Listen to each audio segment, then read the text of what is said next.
Today is Tuesday, November 21st. We'll tell you about a coast-to-coast storm that could start impacting holiday travel plans as soon as today. Also, we'll explain a controversial ruling that's setting up a new battle over voters' rights, and the outcome of a historic mafia trial that's been going on for years. Plus, advice for dog owners as vets deal with a mysterious new illness. What's up next for the tech executive behind ChatGPT now that he's been fired from OpenAI? And where and when you'll be able to ride a record-breaking roller coaster. Those stories and more news to know next. Welcome to The Newsworthy. All the day's news in around 10 minutes. Fast, fair, fun, and on the go. I'm Erica Mandy. Thanks so much for being here. You ready? Let's do this. Well, if you are one of the 55 million Americans expected to travel for Thanksgiving this week, listen up. Storms are expected to strike a large portion of the U.S., including some major travel hubs. Rain, thunderstorms, now wind, fog, and ice are all in the forecast. The worst is expected today from the Great Lakes down through the Midwest to the South and over the entire East Coast from Florida to New England.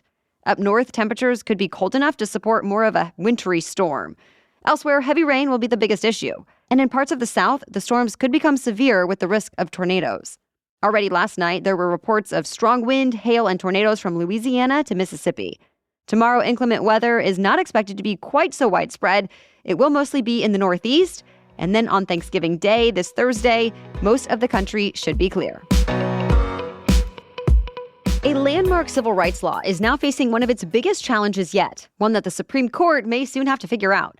We're talking about the Voting Rights Act, which is part of a 1965 law that bans discrimination in voting. A federal appeals court ruled yesterday that voters who believe there's been gerrymandering to dilute their influence don't have a right to sue over political maps. That instead, only the U.S. Attorney General can bring those kinds of lawsuits.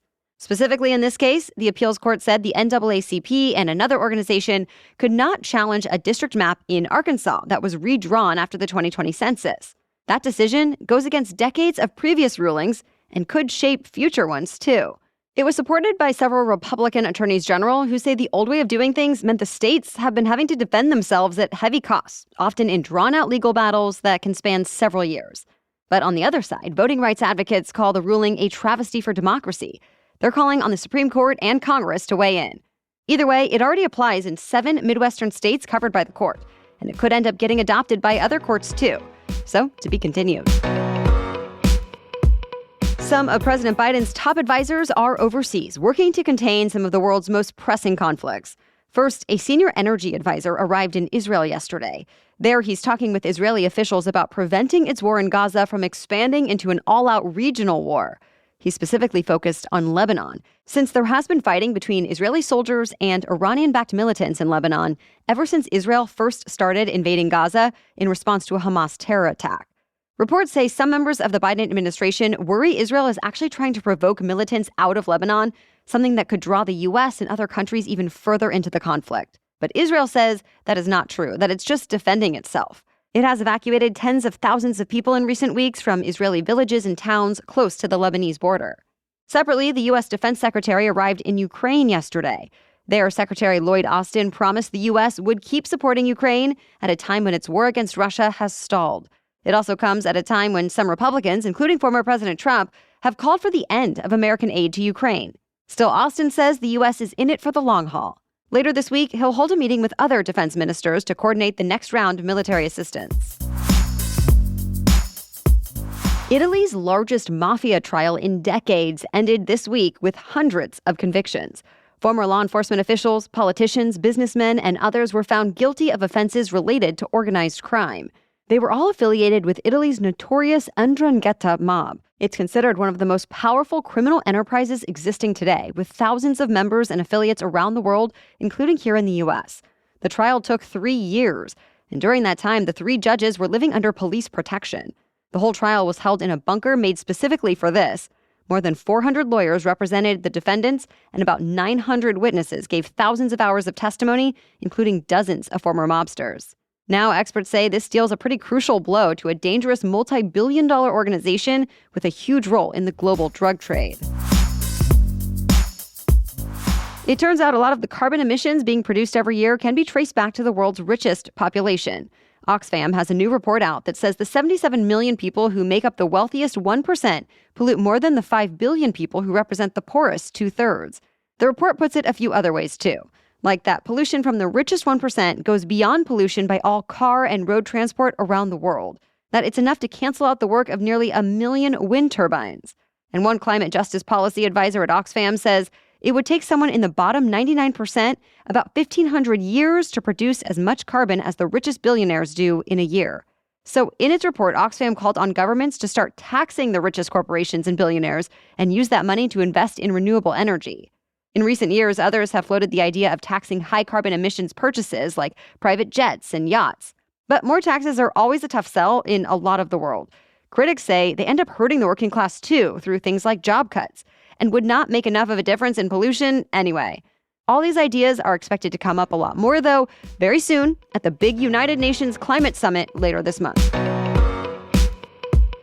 We have much more news for you still coming up, but first, a quick break for our sponsor, Copilot. Add in the holidays and the sicknesses that pop up this time of year to our typical busy lives, and no wonder exercise can often fall to the bottom of our to-do list. But this year, I'm feeling so good at getting my workouts in each week thanks to Copilot. The Copilot app offers a connection to a real-life trainer from the comfort and convenience of my home. My trainer, Megan, made me personalized workout plans based on my body and my current lifestyle, and she is so responsive too whenever I message her. Plus, it's incredibly motivating having her cheering me on.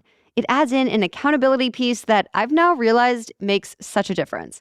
And it's such a cost-effective way to have access to a personal trainer, too. I'd love for you to follow my lead to get fit and feel fabulous. Give Copilot a try to find out why it was listed by Forbes as the top-rated personal trainer app of 2023. Head to go.mycopilot.com/newsworthy to get a 14-day free trial with your own personal trainer. That's go.mycopilot.com/newsworthy to get a free 14-day trial with your very own personal trainer. Take a back seat and let Copilot help you reach your fitness goals. Now back to the news. With the holidays around the corner and the potential rise of illnesses this winter, the government is offering another round of free at-home COVID tests. Just like before, you can order 4 free tests per household as of this week. Though note, if you did not get your last round of free tests in the fall, you can double your order and get 8. Either way, head to covidtests.gov and enter your mailing info, and the U.S. Postal Service will send them your way. Veterinarians have a new warning for dog owners. There's an unusual respiratory virus that seems to be sweeping across the U.S. right now, and there's some concern it could become even more widespread as people board their pets over the holidays. Dogs have gotten sick in several states, including Oregon, Colorado, and New Hampshire. Symptoms include coughing, sneezing, loss of appetite, and fatigue. Much like kennel cough, but the difference is this can last longer and become more severe. And it hasn't been responding to antibiotics.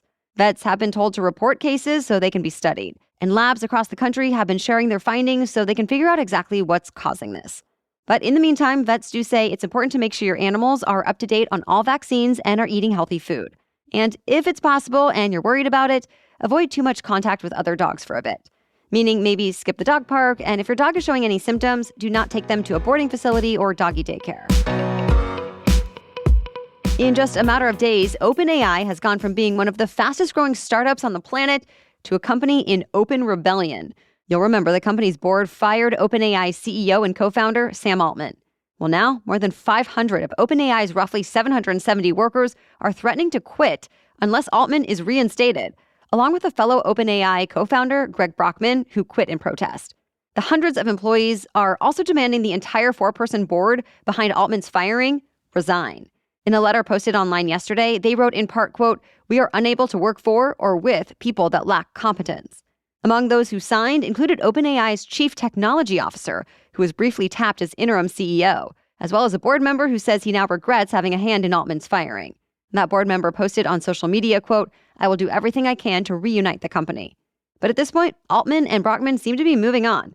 Microsoft hired them to run a new AI research lab, and Microsoft apparently has positions available for any other OpenAI employees who'd like to join them.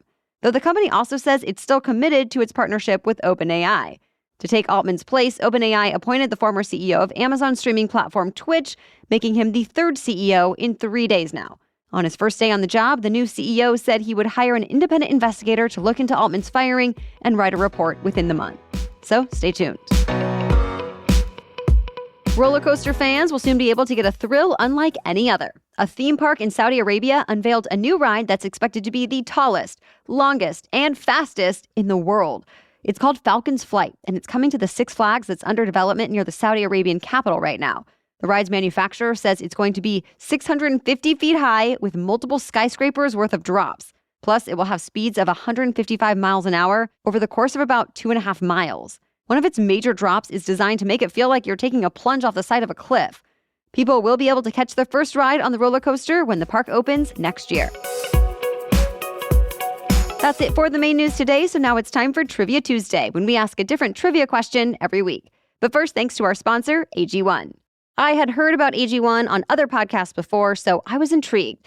But when they sent me some to try, I realized how beneficial it is. It's now part of my morning routine. 1 scoop mixed with water, that's it. And I've really noticed it helps me feel energized. I also love that I don't need to take a million different pills each day. Just 1 daily scoop of AG1 covers my day's nutritional bases and supports my long-term gut health with 75 high-quality vitamins, minerals, and whole food-sourced ingredients. I like to add ice and a splash of lemon juice to mine, and it's nice tasting. It's really easy to drink.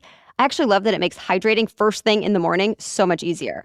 AG1 was created in 2010 and has helped millions of mornings begin on a healthier foundation ever since. If you are looking for a simpler, effective investment for your health, try AG1 and get 5 free AG1 travel packs and a free 1-year supply of vitamin D with your first purchase. Go to drinkag1.com/newsworthy. That's drinkag1.com/newsworthy. Check it out. Okay, now back to Trivia Tuesday. Today's trivia question is, how many calories on average are consumed per person at Thanksgiving dinner? Be sure to listen again next Tuesday to hear the answer and explanation. As for last week's trivia question, ladies and gentlemen, rock and roll were the first words spoken on what cable channel? The answer is MTV.